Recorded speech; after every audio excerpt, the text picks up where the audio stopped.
Hello दोस्तों, veterans नमस्कार। मैं दीपान सिंह। मैं आपको बताना चाहूँगा कि चंडीगढ़ हाई कोर्ट का जो फैसला था, जिसकी एसएलपी माननीय सुप्रीम कोर्ट में लगी थी और बाद में उसको सिविल अपील में बदल दिया गया सीए में, उसके संबंध में एक कमेंट है वो बताऊंगा।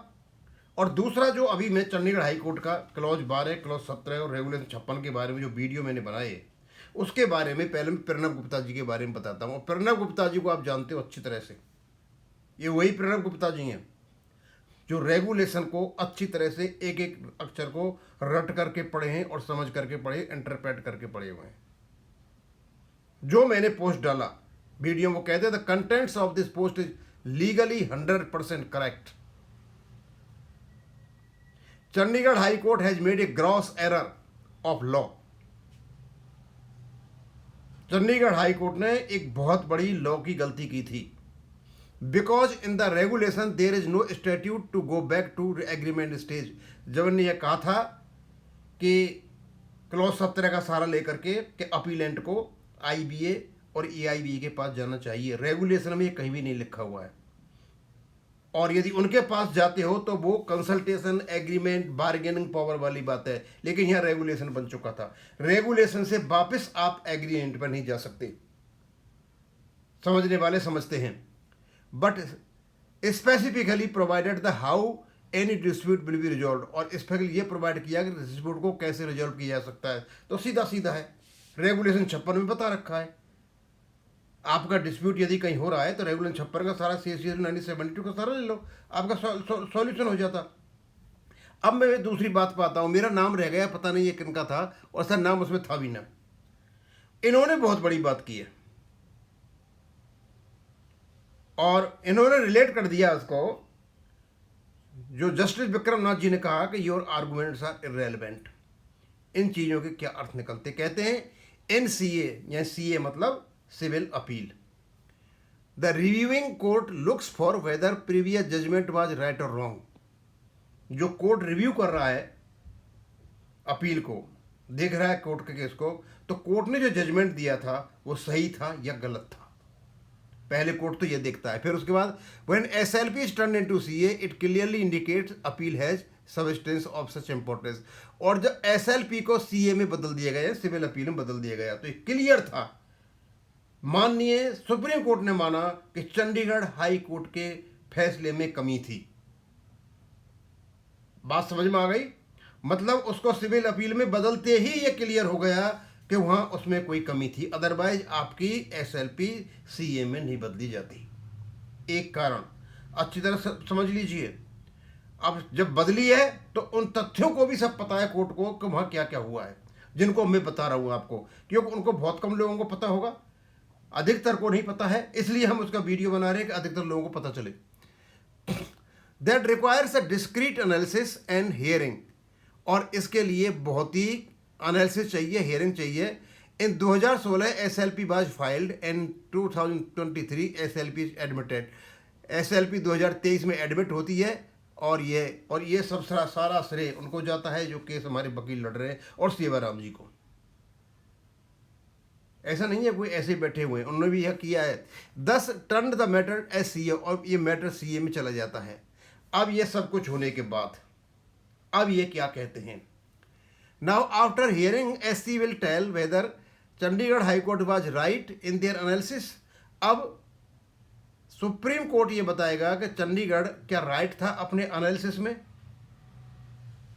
भाई हम तो अपने हिसाब से कह रहे हैं ना, तो ये तो सुप्रीम कोर्ट को देखना है। Now what present bench commented is a prima facie observation, और प्रेजेंट बेंच ने जो भी कहा है एक प्रकार का ऑब्जर्वेशन है कि योर आर्गूमेंट आज इररेलेवेंट।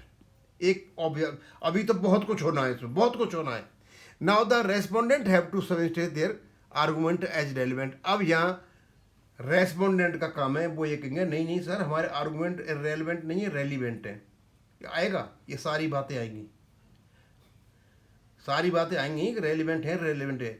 मैं अभी वकीलों को बता देता हूँ, हमारे वालों को, ये रेलिवेंसी का और इररेलिवेंसी का जब भी मैटर आएगा तो क्लॉज 12 जो अंडर निगोशिएशन बताया है वो क्लॉज 17 का सहारा लेकर के रेगुलेशन बनने के बाद अपीलेंट को भेजा जा रहा है कहाँ, आईबीए और ईआईबीई के पास, रेगुलेशन 56 को ये मानते हुए कि वहाँ कोई डाउट ही नहीं है। इन सब चीज़ों को अच्छी तरह से पढ़ लें और याद कर लें। ये रेलिवेंस और इरेलीवेंट का मैटर है।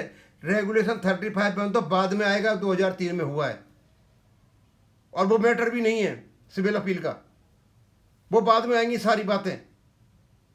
और जो ड्राफ्ट बनने के बाद ये कहा गया था आपसी सहमति बन करके कि जो अपडेशन है वो आरबीआई लाइन पर होगा, उसको भी नकार दिया। बहुत सारी चीज़ें हैं, अभी और बना रहा हूँ उसका वीडियो में। कहते हैं object that the arguments of general पर इररिलेवेंट, और कहते if ultimately sticks to their earlier observation, और यदि माननीय सुप्रीम कोर्ट कहता है नहीं नहीं तुम्हारे आर्गुमेंट इररिलेवेंट है। अब दो बातें हो गई, कोर्ट में रिस्पोंडेंट्स, बैंक, आईबीए जो भी हैं हमारे खिलाफ, उनको ये प्रूव करना पड़ेगा, उनको ये प्रूव करना पड़ेगा कि नहीं हमारे आर्गुमेंट रेलिवेंट हैं। लेकिन कोर्ट फिर भी अपने ऑब्जर्वेशन पर अड़ा रहता है कि नहीं तुम्हारे आर्गुमेंट इररिलेवेंट हैं, तो फिर कोर्ट को सिद्ध करना पड़ेगा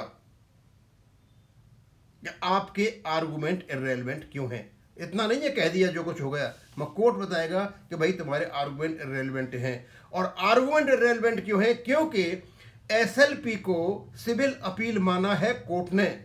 वहां कोर्ट को कुछ लगा कि यहां कुछ गड़बड़ है, यहां इररिलेवेंसी का कोई मैटर है, तो वो भी यहां पे आएगा। फिर कोर्ट बताएगा कि जो क्लॉज 12 अंडर निगोशिएशन माना था वो अंडर निगोशिएशन नहीं है, वो फाइनल था। उसके आधार पर आपका बीपीआर 995 बना हुआ है। फिर कोर्ट बताएगा कि आपका क्लोज 17 जो है, जिसके आधार पर तो अपीलेंट को आईबीए और ईआईबीए के पास भेज रहे थे, आप नहीं भेज सकते हो क्योंकि ये रेगुलेशन स्टेज है, रेगुलेशन बन चुका है, आप एग्रीमेंट स्टेज पर दोबारा नहीं कर सकते हो कंसिडरेशन के लिए। रेगुलेशन 56 जो इनेबलिंग है आपका, वो इनेबलिंग है, उसको आप ऐसे नहीं नकार सकते हो।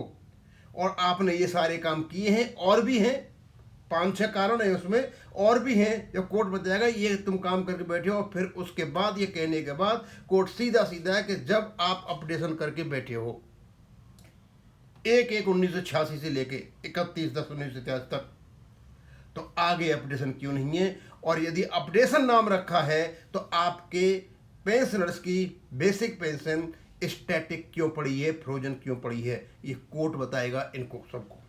और साहब की बात है, रेस्पोंडेंट तो यही कहेंगे नहीं, और कहा भी है, जो एफिडेविट दिया है पीएनबी ने वो यही दिया है कि हम जो पेमेंट कर रहे हैं एज पर रेगुलेशन कर रहे हैं।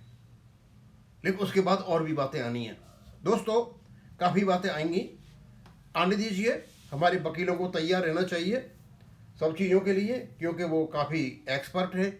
और ख़ास करके हमारे जो जितने भी ईआईबी पार्क वाले और ये जितने भी हैं, उनको अच्छी तरह से ब्रीफ करें। अकेले कहीं 35 पर नहीं बैठे रहें। कमेंट हुआ था 2003 में और ये हुआ था। उसके अलावा भी चंडीगढ़ हाई कोर्ट के फैसले में कुछ ऐसी चीज़ें हैं जो आपको जानना बहुत ज़रूरी है। अब इसको मैं यहीं ख़त्म करूँगा। थैंक यू, धन्यवाद।